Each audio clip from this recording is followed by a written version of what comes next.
This video is a companion video to one I just did on Hoover Dam and Lake Mead. So I'm going to show some film clips from Hoover Dam and then take you around Boulder City, Nevada, where we stayed right near Hoover Dam. And then finally I'll show some of the highlights from the Boulder City Hoover Dam Museum that's located in the Boulder City Hotel where we stayed. And it was really interesting. It was a real find. I didn't expect to find it. So I hope you enjoy all three parts of this video. Let's take a quick look at the Hoover Dam, which we're 660 feet, nearly as visiting on our first day to Utah. Wow. You can see Lake Mead, the largest man-made reservoir in the United States. It has a storage capacity of 9.2 trillion gallons of water. This is the Enough water to flood the state Hoover Dam Bridge. 10 feet deep. Much newer. This was built in the Body of late water 20s, early 1930s. Took 5 years to build, we heard. We're going to go on a tour, which I once went on when I was in high school. So it's been a while. But my wife has never been here, so. And there's the Colorado River there. After it comes. The water comes out of the turbines at an average temperature of 55 degrees. There's the parking garage where we parked our car. At the base, lots of power lines going to Las Vegas from here. One on each side of the canyon. These house the 17 generators that create the electrical energy that provides the funding for the operation and maintenance of this facility. This will give you an idea of scale. This allows Hoover Dam to operate without the use of taxpayer dollars.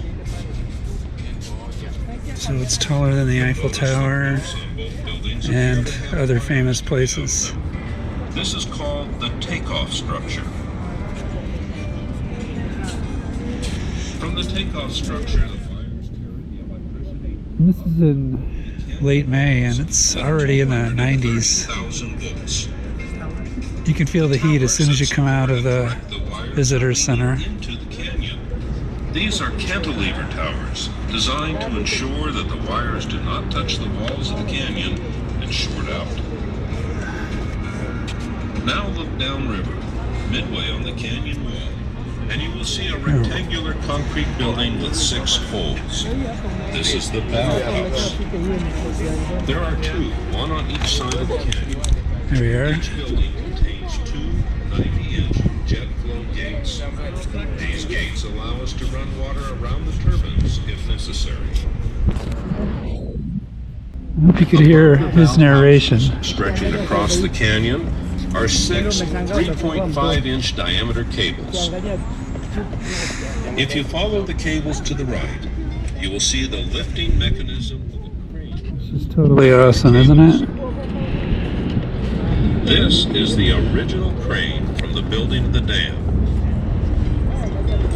It is the oldest and Hoover Dam, right on the border. I think the other side is Arizona and we're on the Nevada side. And there's a fair amount of helicopters flying overhead for the aerial view. Hoover Dam. Are below the floor. There are 17 commercial generators, 9 on the Arizona side and 8 on this side. Each unit is rated for 130 megawatts. That is enough power to supply about 65,000 homes with electricity.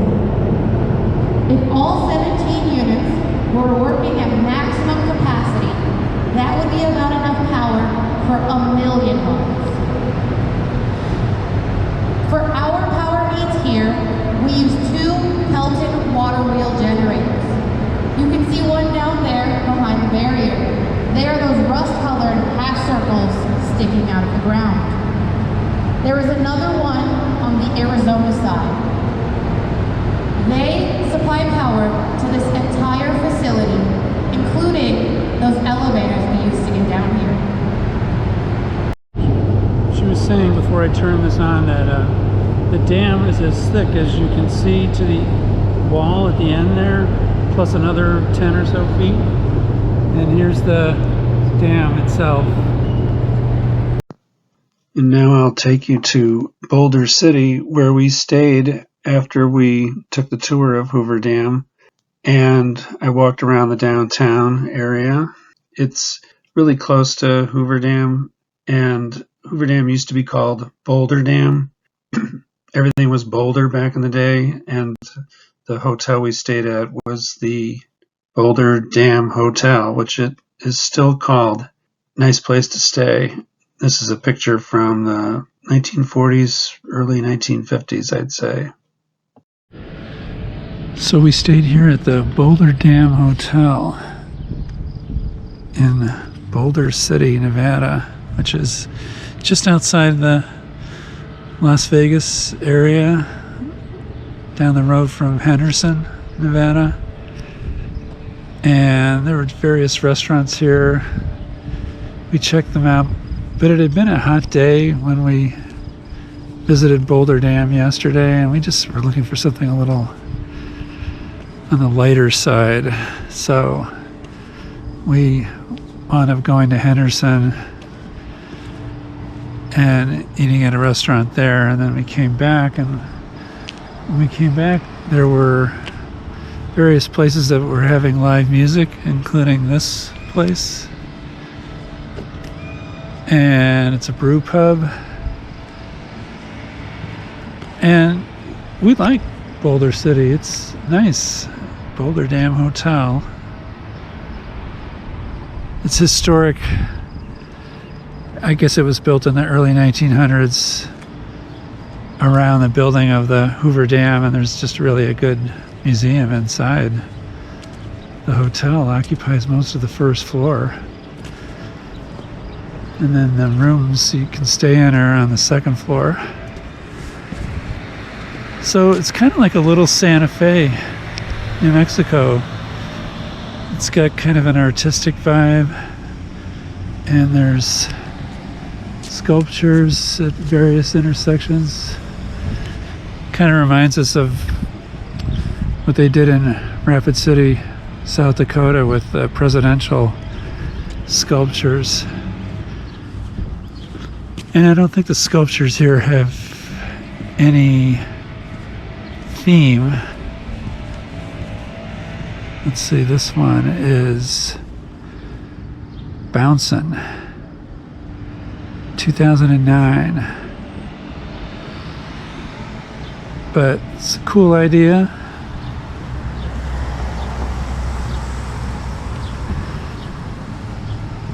They don't make a deal of any historic downtown in Henderson that we noticed. Henderson seemed to be like anywhere USA. We didn't drive all around Henderson, but one thing we noted was there wasn't all the emphasis on gambling, and there isn't any emphasis here either. There's another sculpture, Putner's Break. I guess it's the workers who worked on the dam. So now it's a Sunday morning.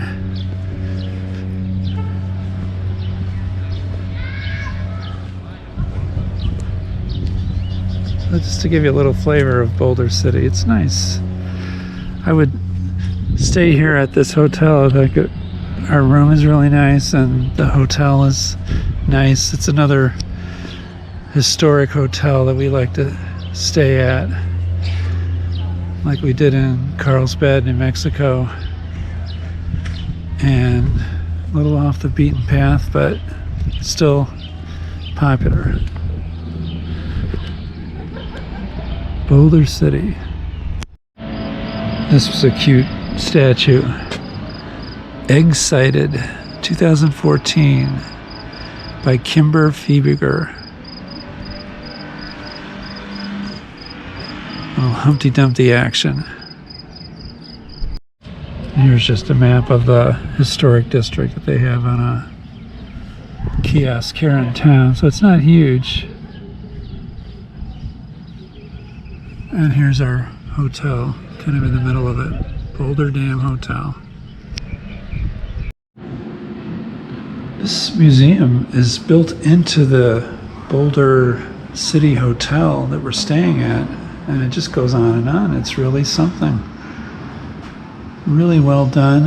If you want to learn about the construction of Hoover Dam, or Boulder Dam as they called it, it's really something. Taking a lot of pictures.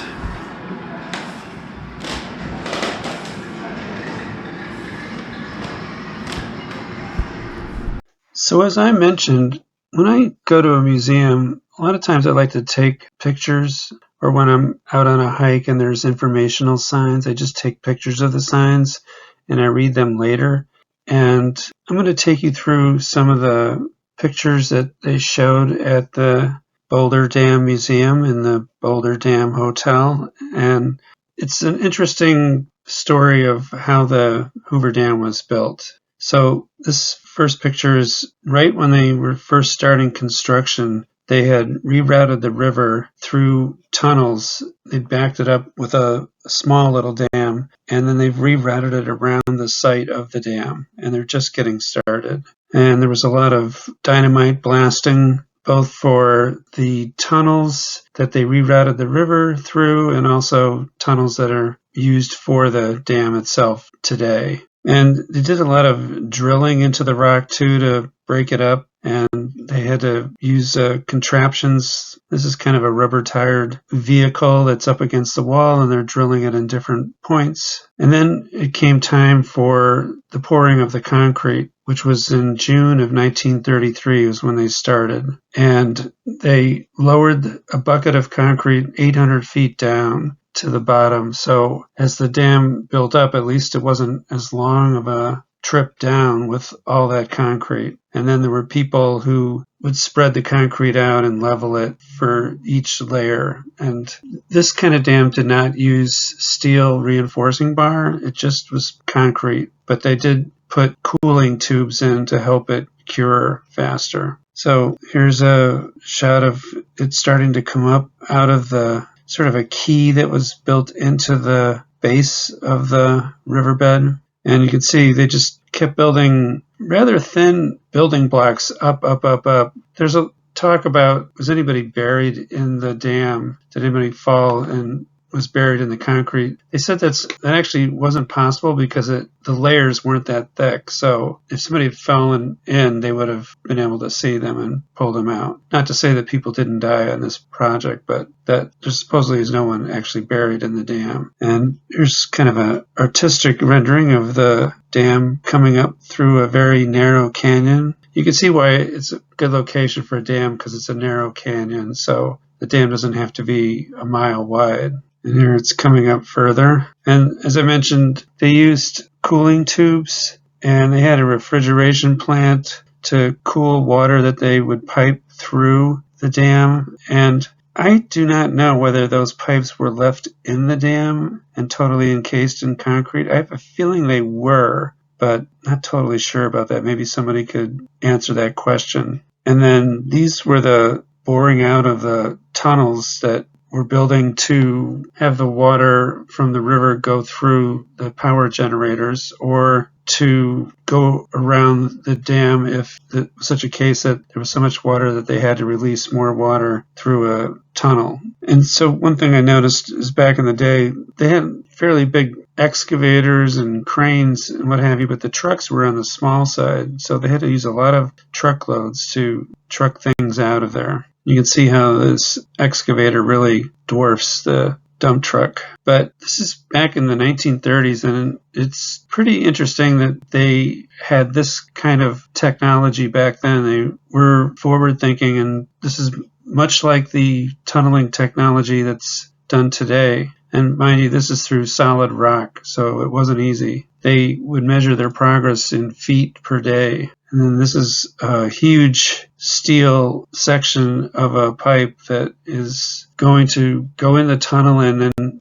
it'll help feed the generators. And here's the tunnel with the light at the end of the tunnel, and it's pretty far along. A lot of sweat went into building this. And here's the dam starting to reach its final height. As it climbs higher and higher, they've already built the intake towers that will take the water either through the generators or otherwise downstream further up. And then they had to build some temporary structures here. I don't know exactly what this was for, but it looks like it might lead to that tunnel that we were allowed to walk through when we took the dam tour, and we could look out the face of the dam. So it might have something to do with that, but I'm not totally sure. And there you've got the road starting to be finished on the top of the dam, so it's reached the full height. And you can see behind the dam, there's no reservoir yet. They're still routing the water around the dam. It's not being used as a dam quite yet. And one of the things they talk about, if you're into construction and engineering, is the subject of curing. And concrete, when it sets, and there's a chemical bond that goes on between the ingredients of concrete, and it's called curing, and it generates heat. That's one of the reasons they have to have the cooling tubes that go through the dam to help move that heat away from the dam, because they want it to set. And as it sets and cures, it continues to gain strength, and it's continuing to gain strength to this day. The dam is just getting stronger and stronger. I think they think it might take a couple hundred years for it to fully cure. Hard to believe. So here's some of the workers that were on the project. And this was interesting too. This was during a period of high unemployment, and people were willing to work even in a very hostile environment where the temperatures typically went up over 100 degrees, and a lot of times the heat got to people. But this is one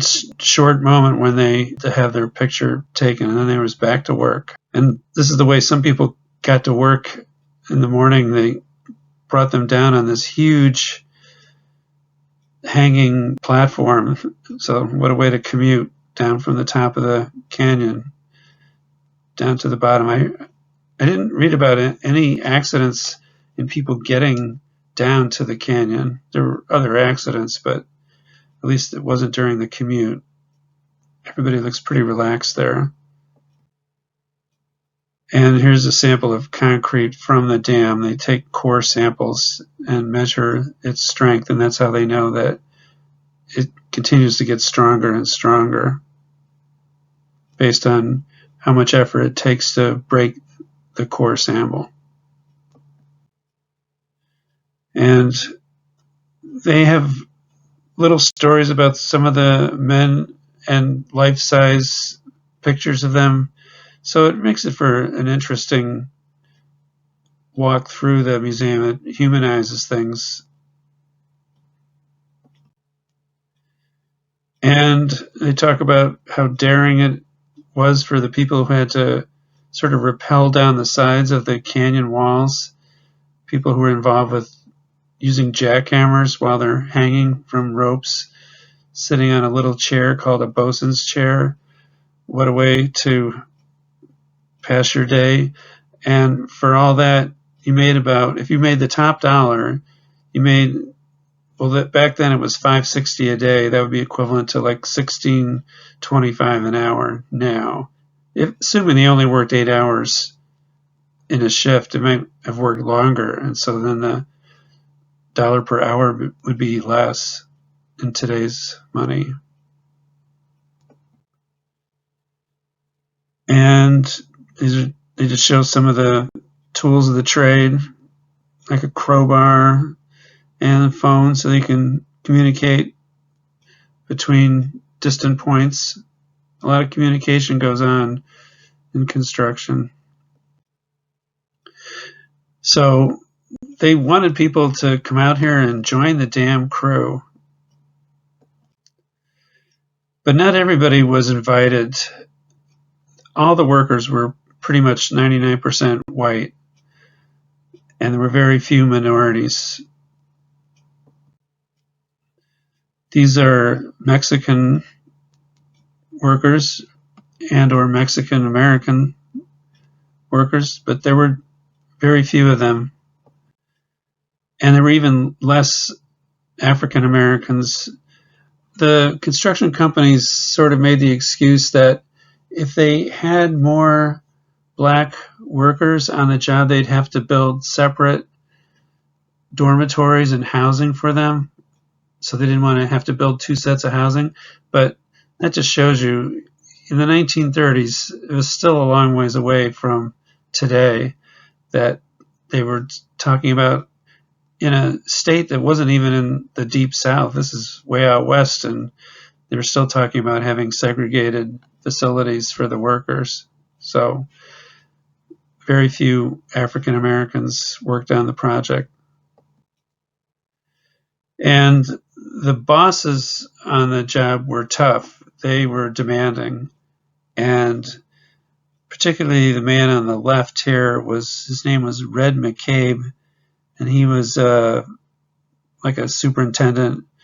And they said he was so tough he could bite a nail in two, and he would fire a man for even looking like he was going to slow down. That's tough. And then Frank Crow was the overall man in charge of construction, and he really drove the project. He lived over in Boulder City, and for 4 years straight, he didn't take a day off. He came over to the dam every day and to supervise the construction. So it was a terrific effort. They actually finished early. They were given like 7 years to build the dam, and they finished it in 5. And they just pushed. It was a 24-hour-a-day operation. And Frank Crow was the guy who led the whole effort. And I looked him up.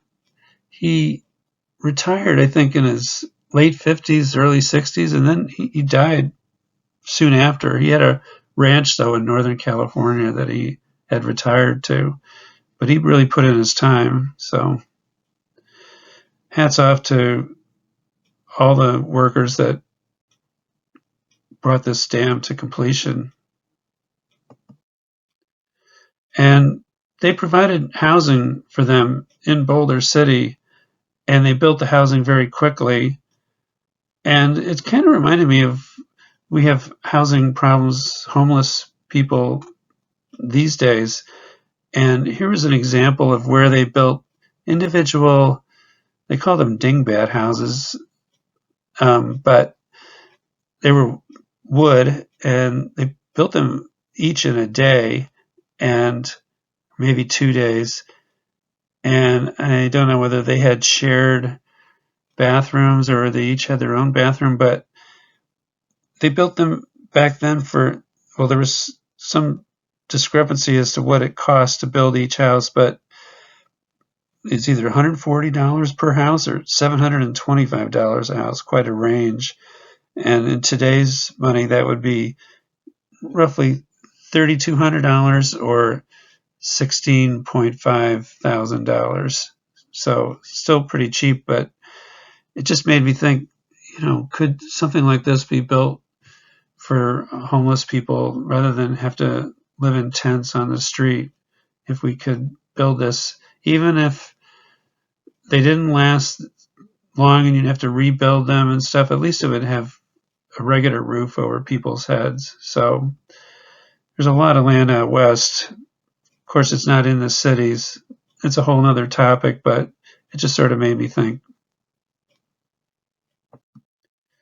Here's another shot of those houses. They're all gone now, at least the ones in the distance. I don't know about some of the houses in the foreground. Maybe they're still part of Boulder City. All that were built for the workers for the dam. So it was all built in the early 1930s. And they have quotes by different people who were there. And one woman was saying that a lot of the men just would pass out in the heat. It was just so hot. And some of the people died of heat prostration. So it's not a thing that you should not pay attention to. And people who did fall unconscious due to the heat, they would pack them in ice and take them up out of the construction site. So a lot of those guys didn't make it. So that was one of the big ways that people died on the job. And they said some of the temperatures were 140 degrees. That might have been in the tunnels, but even outside. I mean, and you can't wear shorts and t-shirts too much when you're working in construction. You have to wear long pants and long sleeves. So it's tough. Really harsh environment to build a dam in.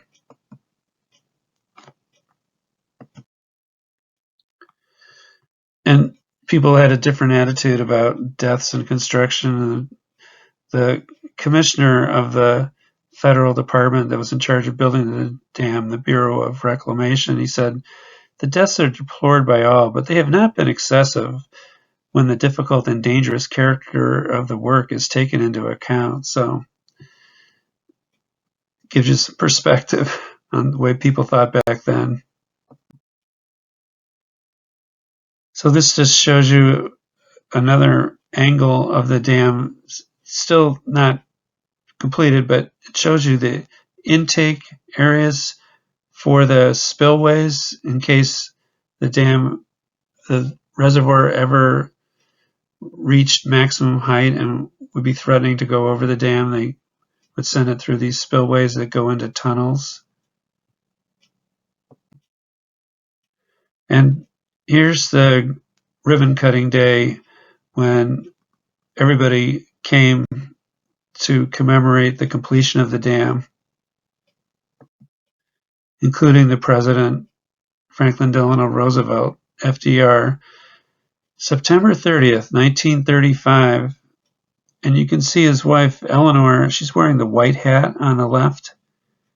And if I really studied the picture and knew more about my 1930s history, I'd know who more of these people are, but I assume that they're various secretaries of FDR's administration and senators, governors. And they're giving them a little tour on that day. And I was also thinking in terms of world history, this dam was being completed and the U.S. had a lot on its mind, but Germany had already started to put people in concentration camps in 1933. So we were tackling things like this, but there was a whole nother problem brewing that we finally got around to helping solve. And here's the presidential limousine back in the 30s, kind of an open air thing. I'm sure they would have a little more protection if it was in a city. I know an assassin did try to kill FDR once. He was I don't know if he was at a convention or a dinner, but the assassin actually shot and killed the man next to him, who was the mayor of Chicago. So on the day of the dam, a lot of people would get these postcards and send them across the country. This was sent to someone in Bridgeport, Connecticut, but it was a big deal to have it postage stamped Boulder City, Nevada, on the day that the dam was commemorated. And on these postcards, it gives you some of the statistics that the dam was 730 feet tall, still is. Depth of the water was 582 feet. Not that anymore, more like 500 feet because of siltation.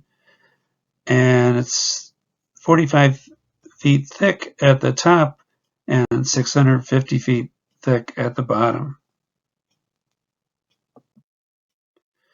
And this is just an old map from yesteryear that just shows you when Boulder Dam was completed, later named Hoover Dam, they were building Parker Dam downriver, down the Colorado River.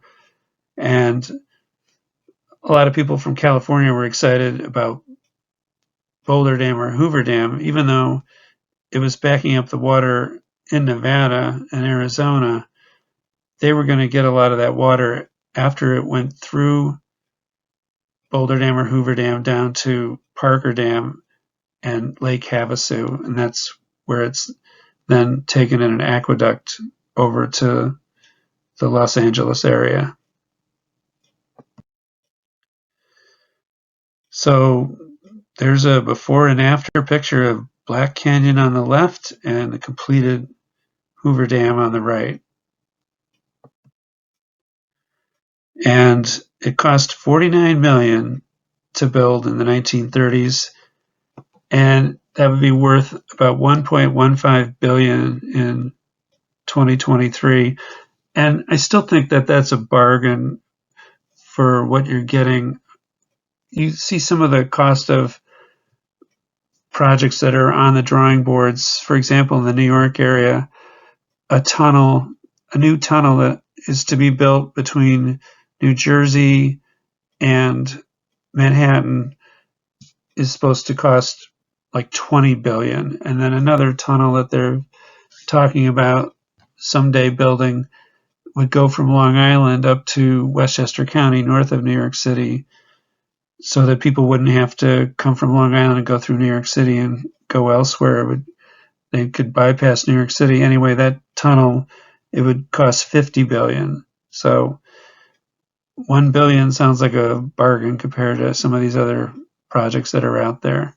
So that's it for all the slides I wanted to show from the museum. I think it's an interesting museum, and so if you ever go to Hoover Dam, I recommend you stay at the Boulder Dam Hotel, and then you'll have the museum right there. You can go right downstairs and take a look at. They've really put a lot of thought and into the exhibits, and it's very interesting.